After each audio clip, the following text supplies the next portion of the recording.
તમે ભલે મારા સસરા છો, પણ આ ઘરમાં મારા નિર્ણયો હું જ લઈશ. બાપુજી, કાલે સાંજે તમે બહાર જજો. મારે ઘરમાં પાર્ટી છે અને મને નથી જોઈતું કે તમે ત્યાં હાજર રહો. તેમને ડ્રોઈંગ રૂમમાં પણ બેસવાનું મન ન થતું, કારણ કે પૂજાના મિત્રો કે ક્લાયન્ટ્સ આવે ત્યારે હસમુખભાઈને રૂમમાં જતા રહેવા માટે ઈશારો કરવામાં આવતો. રાજકોટના રૈયા રોડ પર આવેલા આલિશાન બંગલાની સામેથી પસાર થતા લોકો કદાચ એ જોઈને અંજાઈ જતા હશે કે આ ઘર કેટલું વૈભવી છે, પણ એ ઘરની અંદરની દિવાલો શું કહી રહી છે તે કોઈને સંભળાતું નથી. હસમુખભાઈ શાહ એક એવા પિતા જેમણે પોતાના લોહી પાણી એક કરીને આ ઇમારત ઊભી કરી હતી. આજે એ જ ઘરમાં એક એવા મહેમાન બનીને જીવી રહ્યા છે જેમની કોઈ કિંમત નથી. ઋત્વિક, તેમનો લાડકો દીકરો, જેણે પિતાના સપનાઓથી પોતાની ઉડાન ભરી, આજે એ જ પિતાના અસ્તિત્વને પોતાની પત્ની પૂજાના પગ નીચે કચડાતા જોઈ રહ્યો છે. શું પિતાનું જીવન માત્ર એક ઘરનો ખૂણો અને ટાઈમપાસ સાચવવા પૂરતું જ રહી ગયું છે? જ્યારે એક દીકરો પત્નીના પ્રેમમાં આંધળો થઈને પિતાના આંસુને નજરઅંદાજ કરે, ત્યારે શું એ ઘર ક્યારેય ઘર રહી શકે? આ એક પિતાના હૃદયની ચીસ છે જે કદાચ સમાજના દરેક ઘરમાં ગૂંજી રહી છે. જો તમને આ સત્ય હચમચાવી દેતું હોય તો અત્યારે જ લાઈક કરો, કમેન્ટમાં તમારા વિચારો લખો, આ વિડીયોને તમારા પરિવાર સાથે શેર કરો અને આવી ભાવનાત્મક વાર્તાઓ માટે સ્ટોરી બાય કાઠિયાવાડી ચેનલને સબસ્ક્રાઇબ કરવાનું ભૂલશો નહીં. રાજકોટના રૈયા રોડ પર આવેલો એ બંગલો કોઈ કિલ્લાથી ઓછો નહોતો. હસમુખભાઈ શાહે વર્ષો સુધી શહેરના એક નાના વિસ્તારમાં કરિયાણાની દુકાન ચલાવી હતી. દિવસ રાત જોયા વગર તેમણે એક રૂપિયો ભેગો કર્યો હતો, જેથી તેમનો દીકરો ઋત્વિક ભણી ગણીને મોટો માણસ બની શકે. સાવિત્રીબેન, જે હવે આ દુનિયામાં નહોતા, તેમણે ઋત્વિકને સંસ્કારોના પાયા આપ્યા હતા અને હસમુખભાઈએ તેને દુનિયા જીતવાની હિંમત આપી હતી. જ્યારે ઋત્વિક MBA કરીને મલ્ટીનેશનલ કંપનીમાં ઊંચા હોદ્દા પર પહોંચ્યો, ત્યારે હસમુખભાઈની છાતી ગજગજ ફૂલતી હતી. તેમને લાગતું હતું કે તેમની તપસ્યા સફળ થઈ ગઈ. ઋત્વિકના લગ્ન પૂજા સાથે નક્કી થયા. પૂજા એક કોર્પોરેટ કલ્ચર ધરાવતા પરિવારમાંથી આવતી હતી. દેખાવમાં સુંદર અને બોલવામાં ખૂબ જ ચાલાક. લગ્નના શરૂઆતના દિવસોમાં તો બધું જ સ્વપ્ન જેવું લાગતું હતું. હસમુખભાઈને એમ હતું કે હવે તેમને વહુના રૂપમાં દીકરી મળી ગઈ છે, પણ કદાચ આ તેમની સૌથી મોટી ભૂલ હતી. લગ્નના થોડા મહિનાઓ પછી જ વાતાવરણ બદલાવા લાગ્યું. પૂજાને આ ઘરમાં હસમુખભાઈની હાજરી એક પ્રકારનો અવરોધ લાગવા માંડી હતી. હસમુખભાઈ સવારે વહેલા ઉઠીને પૂજાપાઠ કરતા, જે પૂજાને બિલકુલ પસંદ નહોતું. બાપુજી, તમે સવારે આટલો અવાજ કેમ કરો છો? મારી ઊંઘ બગડે છે. પૂજા ઘણીવાર ટોણો મારતી. હસમુખભાઈ હંમેશા ચૂપ રહેતા. તેમને લાગતું કે નવી નવી વહુ છે, કદાચ સમય જતાં બધું ઠીક થઈ જશે, પણ સમય જતાં તો પરિસ્થિતિ વધુ ગંભીર બનતી ગઈ. ઋત્વિક ઓફિસે જતો રહે પછી આખો દિવસ પૂજા અને હસમુખભાઈ વચ્ચે એક પ્રકારનું મૌન યુદ્ધ ચાલતું. પૂજાએ ઘરના નિયમો બદલી નાખ્યા હતા. હસમુખભાઈ હવે રસોડામાં જઈ શકતા નહોતા, કારણ કે તેમને લાગે કે તે બધું અસ્તવ્યસ્ત કરી દેશે. તેમને ડ્રોઈંગ રૂમમાં પણ બેસવાનું મન ન થતું, કારણ કે પૂજાના મિત્રો કે ક્લાયન્ટ્સ આવે ત્યારે હસમુખભાઈને રૂમમાં જતા રહેવા માટે ઇશારો કરવામાં આવતો. ધીરે ધીરે હસમુખભાઈનું જીવન એક રૂમ અને એક બાલ્કની પૂરતું સીમિત થઈ ગયું. ઋત્વિકને ઘણીવાર એમ થતું કે કંઈક ખોટું થઈ રહ્યું છે, પણ જ્યારે પણ તે પૂજાને પૂછતો ત્યારે પૂજા એટલી સફાઈથી પોતાની વાત મૂકતી કે ઋત્વિકને એમ જ લાગતું કે તેના પિતા જ કદાચ થોડા ઓલ્ડ ફેશન છે. એક રવિવારે જ્યારે ઋત્વિક ઘરે નહોતો અને પૂજાના મિત્રો આવ્યા હતા, ત્યારે હસમુખભાઈ ભૂલથી પાણી લેવા માટે રૂમમાંથી બહાર આવ્યા. પૂજાએ તરત જ તેમને જોઈ લીધા અને જાહેરમાં તેમનું અપમાન કર્યું. બાપુજી, મેં તમને કહ્યું હતું ને કે જ્યારે મહેમાનો હોય ત્યારે બહાર નહીં આવવાનું? તમને ખબર નથી પડતી કે અહીં અમારું ઇમેજ કેવી ખરાબ થાય છે? પૂજાના એ શબ્દોમાં આદરનો એક પણ અંશ નહોતો. હસમુખભાઈના હાથ ધ્રુજી ગયા. જે ઘરમાં તેઓ રાજાની જેમ રહી શકતા હતા, આજે ત્યાં તેઓ એક ગુનેગારની જેમ ઊભા હતા. એ રાત્રે હસમુખભાઈ જમી પણ ન શક્યા. તેમના રૂમમાં બેઠા બેઠા તેઓ જૂના દિવસો યાદ કરવા લાગ્યા. સાવિત્રીબેન સાથેની એ વાતો, ઋત્વિકનું બાળપણ, એ નાની કરિયાણાની દુકાન, બધું જ યાદ આવી ગયું. તેમને થયું કે શું તેમણે આ દિવસ જોવા માટે જ આટલી મહેનત કરી હતી? ઋત્વિક મોડો આવ્યો ત્યારે હસમુખભાઈએ તેની સાથે વાત કરવાનો પ્રયત્ન કર્યો. બેટા ઋત્વિક, શું તને લાગે છે કે હું તારા માટે બોજ છું? હસમુખભાઈએ પૂછ્યું. ઋત્વિકે હસીને જવાબ આપ્યો. બાપુજી, તમે પણ શું વાત કરો છો? એવું કંઈ નથી. પૂજા તો બસ તમારા સ્વાસ્થ્યની ચિંતા કરે છે. ઋત્વિકનો એ જવાબ હસમુખભાઈના હૃદયને ચીરી ગયો. તેને ખબર જ નહોતી કે તે કોના પક્ષમાં બોલી રહ્યો છે અને કોનો સાથ છોડી રહ્યો છે. અઠવાડિયા પછી એક પ્રસંગ બન્યો. પૂજાને તેના મિત્રોને માટે ડિનર પાર્ટી રાખવી હતી.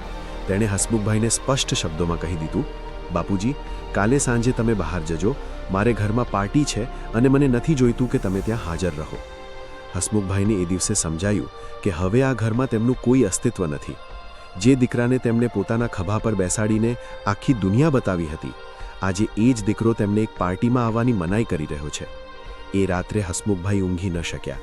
તેમણે પોતાની વસ્તુઓ એક નાની બેગમાં ભરવાનું શરૂ કર્યું. તેમણે પોતાની પત્નીની જૂની તસવીર લીધી, થોડા કપડાં લીધા અને એક ચિઠ્ઠી લખી.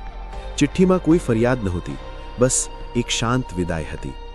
જ્યારે આખું ઘર ઊંઘતું હતું ત્યારે હસમુખભાઈ ઋત્વિકના રૂમ પાસે જઈને ઊભા રહ્યા.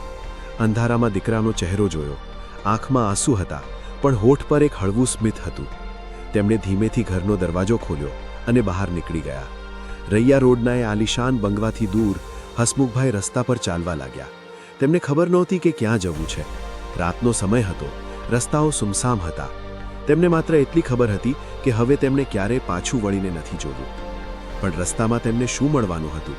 કોઈ અજાણી વ્યક્તિ, કોઈ એવો માણસ જે તેમને હસમુખભાઈ તરીકે નહીં પણ એક માણસ તરીકે ઓળખશે. તે રાત્રે હસમુખભાઈએ માત્ર ઘર જ નહોતું છોડ્યું, તેમણે પોતાના ભૂતકાળના એ દરેક સંબંધોને છોડી દીધા હતા જે તેમને હવે માત્ર પીડા આપી રહ્યા હતા. તેઓ રાજકોટના જૂના બસ સ્ટેન્ડ તરફ ચાલવા લાગ્યા. રાતના અંધારામાં પણ તેમને પોતાના રસ્તા પર ચાલતી વખતે એક અજીબ આઝાદી અનુભવાતી હતી. શું ઋત્વિકને તેમની યાદ આવશે? શું પૂજાને પછતાવો થશે? હસમુખભાઈને હવે કોઈ જવાબ નહોતો જોઈતો. તેમને બસ શાંતિ જોઈતી હતી. પણ જીવન હજી પણ તેમના માટે એક પરીક્ષા તૈયાર કરી રહ્યું હતું. હસમુખભાઈને ખબર નહોતી કે તેમના નિર્ણયથી ઋત્વિકના જીવનમાં કેટલો મોટો ભૂકંપ આવવાનો છે. ઋત્વિક, જે અત્યાર સુધી પોતાની દુનિયામાં મસ્ત હતો, તેને હવે પોતાની ભૂલની કિંમત ચૂકવવાનો સમય આવી રહ્યો હતો. પણ એ કિંમત કેટલી મોટી હશે તે તેને કલ્પના પણ નહોતી. હસમુખભાઈ હવે એક નવા મુસાફર હતા અને આ મુસાફરી તેમને એક એવી વ્યક્તિ સુધી લઈ જવાની હતી જે કદાચ તેમના જીવનના અધૂરા પાનાઓને ફરીથી લખવાની શક્તિ ધરાવતી હતી. સવારના 8 વાગ્યા હતા. રૈયા રોડના એ આલિશાન બંગલામાં હંમેશાની જેમ શાંતિ હતી, પણ આજે એ શાંતિમાં કંઈક અલગ જ ભયાનકતા હતી. ઋત્વિક જ્યારે નીચે આવ્યો ત્યારે તેણે જોયું કે ઘરનો દરવાજો અડધો ખુલ્લો હતો. તેણે વિચાર્યું કે કદાચ બાપુજી સવારે વહેલા મંદિરે ગયા હશે. રસોડામાં ગયો તો પૂજા પોતાના કોર્પોરેટ ફોન પર વ્યસ્ત હતી અને ન્યૂઝપેપર વાંચતી હતી.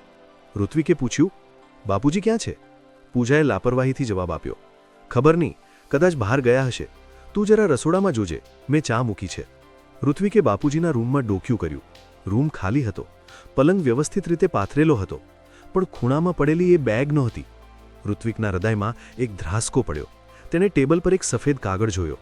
એ બાપુજીની ડાયરીનું એક પાનું હતું. ઋત્વિકે કાંપતા હાથે એ કાગળ ઉપાડ્યો. તેમાં લખ્યું હતું, બેટા ઋત્વિક, હું તારા સુખી સંસારમાં હવે વધુ વિઘ્ન બનવા નથી માંગતો. તને અને પૂજાને મારી હાજરી હવે બોજ લાગે છે અને એક પિતા તરીકે મને સહન કરવાની હવે શક્તિ નથી. મેં તને ઘણો પ્રેમ આપ્યો છે, પણ કદાચ એ પ્રેમ હવે તારા માટે જૂનો થઈ ગયો છે. મને શોધવાની કોશિશ ન કરતો. હું મારી બાકીની જિંદગી એ રીતે જીવવા માંગુ છું જ્યાં મને થોડું સન્માન મળે. તારા સુખી જીવનની કામના સાથે, તારો બાપુજી. ઋત્વિકના હાથમાંથી એ કાગળ નીચે પડી ગયો. તેના કાનમાં એ શબ્દો ગૂંજવા લાગ્યા, સુખી સંસાર, બોજ, સન્માન. ઋત્વિક સ્તબ્ધ થઈ ગયો. શું ખરેખર બાપુજીને આ ઘરમાં એટલી બધી પીડા મળતી હતી? પૂજા, જે હંમેશા બાપુજીના વખાણ કરતી હતી, શું એ બધું ખોટું હતું? ઋત્વિકની આંખો સામે જૂના દ્રશ્યો તરવા લાગ્યા. બાળપણમાં બાપુજીની એ કરિયાણાની દુકાન અને એમાં ગ્રાહકોની સામે કેવી રીતે તેઓ પોતાનું માન જાળવીને પણ રાહત આપતા, એ બધું જ યાદ આવી ગયું. પૂજા રૂમમાં આવી અને કાગળ વાંચીને હસી પડી. અરે, આ તો એમના ડ્રામા છે, ક્યાંય ગયા નહીં હોય. થોડી વાર બહાર ફરીને પાછા આવી જશે. તું ટેન્શન ન લે, ચાલ, ઓફિસ માટે મોડું થાય છે. પૂજાના એ શબ્દો ઋત્વિકના કાનમાં ઝેરની જેમ ઉતર્યા. તેણે પહેલીવાર પૂજા તરફ જોયું, પણ આ વખતે તે પૂજા નહોતી, પણ એક એવી સ્ત્રી હતી જેની પાસે હૃદય નામની કોઈ વસ્તુ જ નહોતી. ઋત્વિકે ગુસ્સામાં કહ્યું, તને જરાય અફસોસ નથી થતો? મારા પિતા, જેણે મને આ મુકામ સુધી પહોંચાડ્યો, એ આજે ઘર છોડીને ગયા છે અને તું કહે છે કે આ ડ્રામા છે? પૂજા પણ તાડુકી, હા, ડ્રામા જ છે. આટલી ઉંમરે માણસ પાગલ જ થઈ જાય. તું શું ઈચ્છે છે, આપણે આખી જિંદગી એમની ગુલામી કરીએ? તું ઓફિસ જા, હું જોઈ લઈશ. ઋત્વિકે એ જ દિવસે ઓફિસ જવાનું માંડી વાળ્યું. તેણે આખું ઘર શોધી કાઢ્યું, પણ બાપુજીના કોઈ અત્તોપત્તો નહોતા. ઋત્વિક નીકળ્યો બાપુજીને શોધવા. તે એ જ રસ્તા ઉપર ગયો જ્યાં બાપુજી ચાલતા હતા. તેને સમજાયું કે તેણે કેટલું મોટું પાપ કર્યું છે. આખા રાજકોટના રસ્તા ઉપર તે બાપુજીની શોધખોળ કરવા લાગ્યો. રસ્તામાં તેને એક જૂની બેંકની ઓફિસ મળી જ્યાં બાપુજી પહેલાં કામ કરતા હતા. ત્યાંના મેનેજર સાથે વાત કરતા તેને જે જાણવા મળ્યું તે જાણીને ઋત્વિકના પગ નીચેથી જમીન સરકી ગઈ. મેનેજરે કહ્યું, બેટા, તારા પિતા તો વર્ષો પહેલાં જ નિવૃત્ત થઈ ગયા હતા. તને ભણાવવા માટે અને તારું સ્ટાર્ટઅપ શરૂ કરવા માટે તેમણે પોતાની ગ્રેજ્યુએટી અને જીવનભરની બચત બધું જ આપી દીધું હતું. તેઓ છેલ્લા 5 વર્ષથી અહીં એક નાના પટાવાળા તરીકે કામ કરતા હતા, જેથી તેઓ તને મદદ કરી શકે. પણ તેમણે તને ક્યારેય નથી કહ્યું કે તેઓ આટલા ગરીબ થઈ ગયા છે. ઋત્વિક આઘાતમાં હતો. જે પિતાને તે રાજા સમજતો હતો, એ પિતા તેના માટે પટાવાળા બનીને નોકરી કરતા હતા. તેણે વધુ તપાસ કરી ત્યારે ખબર પડી કે બાપુજીએ પોતે રૈયા રોડનો બંગલો વેચી દીધો હતો, પણ તેની રકમ ઋત્વિકના બિઝનેસમાં રોકી દીધી હતી, જેથી ઋત્વિકનું નામ બજારમાં ઊંચું રહે. હસમુખભાઈ શાહ, જેઓ ક્યારેક ગર્વથી જીવતા હતા, આજે એક સામાન્ય પેન્શન અને પટાવાળાની નોકરીના પૈસા પર જીવી રહ્યા હતા, અને એ પણ પૂજાના મેણા સાંભળીને. ઋત્વિક ઘરે પાછો આવ્યો ત્યારે પૂજાએ ફરીથી કોઈ વાત પર ટોણો માર્યો. ઋત્વિકનો ગુસ્સો 7મા આસમાને હતો. તેણે પૂજાનો હાથ પકડીને બહારનો દરવાજો બતાવ્યો. તારી સાથે રહેવું એટલે જીવતે જીવ મરવું.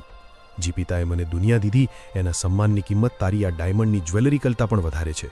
આજથી આપણો સંબંધ ખતમ. પૂજાના શબ્દો હવે કોઈ અસર નહોતા કરતા. તેણે પૂજાને ઘરની બહાર કાઢી મૂકી. હવે ઋત્વિકનો એક જ લક્ષ્ય હતો, બાપુજીને શોધવા.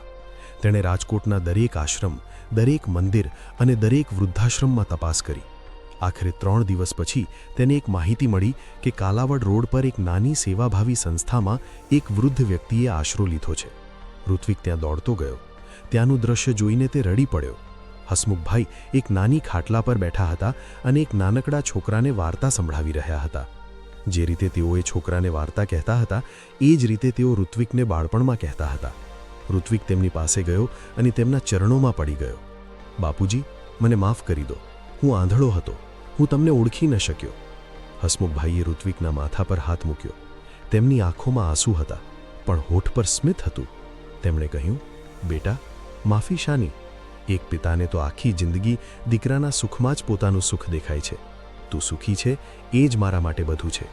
ઋત્વિકે બાપુજીને સમજાવ્યા કે કેવી રીતે પૂજાએ તેમને અપમાનિત કર્યા હતા અને કેવી રીતે તેણે પૂજાને ઘરની બહાર કાઢી છે.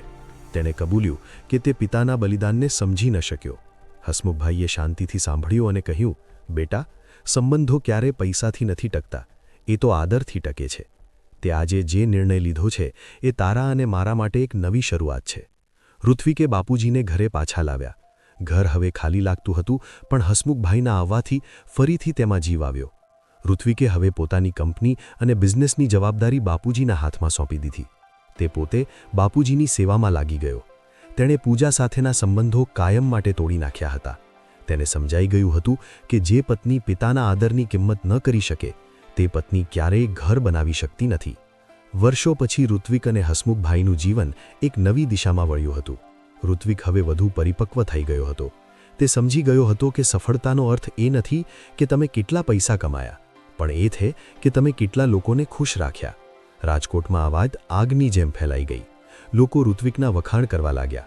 કોઈએ કહ્યું કે તેણે પોતાની પત્ની ગુમાવી, તો કોઈએ કહ્યું કે તેણે પોતાની માનસિક શાંતિ પાછી મેળવી. ઋત્વિકને હવે એની પરવા નહોતી. તેને માત્ર તેના પિતાના હાસ્યની પરવા હતી. હસમુખભાઈ હવે ફરીથી પોતાની બાલ્કનીમાં બેસીને ગીતા વાંચતા હતા અને ઋત્વિક બાજીમાં બેસીને તેમના માટે ચા બનાવતો હતો. શું આ જ સાચું સુખ નથી, જ્યારે આપણે આપણા અસ્તિત્વને બીજાના સુખમાં શોધીએ છીએ? ઋત્વિકે આખી દુનિયા જીતી લીધી હતી, કારણ કે તેણે પોતાનો પિતા પાછો જીતી લીધો હતો. શું તમને લાગે છે કે ઋત્વિકનો નિર્ણય સાચો હતો? શું સમાજમાં આજે પણ હસમુખભાઈ જેવા કેટલાય પિતાઓ છે જેઓ મૌન રહીને પીડા સહન કરી રહ્યા છે?